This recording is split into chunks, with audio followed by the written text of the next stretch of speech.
नमस्कार दर्शक महानुभावहरू, हजुरहरूलाई केसरी सिरियल मनपर्छ भने एक लाइक गरी हाम्रो च्यानललाई पनि सब्स्क्राइब गर्नुहोला, किनकि हामीले प्रत्येक हप्ता केसरी सम्बन्धी भिडियो बनाउने गर्छौं। त साथीहरू, आजको यस भिडियोमा रहेर हामीहरू चर्चा गर्नेवाला छौं।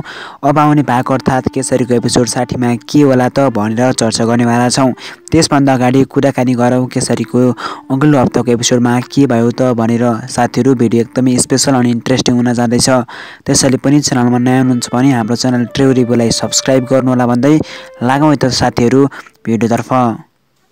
सिर्जनाको पेटमा बच्चा छैन भन्ने कुरा पनि प्रमाणित भइसकेको छ र उता भने कि सिर्जना भने म यहाँबाट बस्दिनँ, म पुर्खौली गाउँमा जान्छु भनेर त्यहाँबाट गएकी थिइन् र उता बसन्तले भने उनलाई रोक्न आउँदा मलाई नरोक भनेर भनेकी थिइन्। साथीहरू, अब आउने भागमा पक्कै पनि बसन्तले सिर्जनालाई रोक्छन् कि जस्तो पनि लागिरहेको छ र उता साथीहरू कि सिर्जनाको पेटमा बच्चा छ भन्ने कुरा सुनेपछि केसरी भने एकदमै चिन्तित देखिन्छन्। केसरीलाई पनि बच्चा पाए हुन्थ्यो भन्ने महसुस भइसकेको छ र साथीहरू अब यति वास्तवमा भन्ने हो भने केसरी पनि बच्चा पाउन योग्यता भइसकेकी छिन्।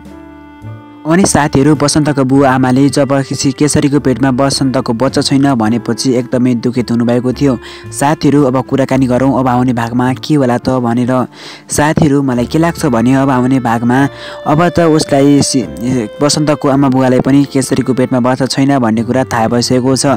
अब पक्कै पनि बसन्तको बुवा आमाले केसरी बच्चा जम्मा भन्नुहुन्छ होला, तर पक्कै पनि बसन्तले भने यो कुरा मान्दैनन् किनकि सिर्जनाको पेटमा अलरेडी बच्चा छ। त्यसैले पनि अब आउने भागमा बसन्तको बुवा आमाले पनि केसरीलाई भन्दा अलि बढी माया सिर्जनालाई नै गर्नुहुन्छ कि जस्तो पनि लागिरहेको छ। हे साथीहरू, तपाईँलाई के लाग्छ आफ्नो कमेन्ट बक्समा कमेन्ट गर्न भने नछुटाउनु होला। मिल्छौँ नेक्स्ट भिडियोमा। हस्त नमस्कार, जय नेपाल।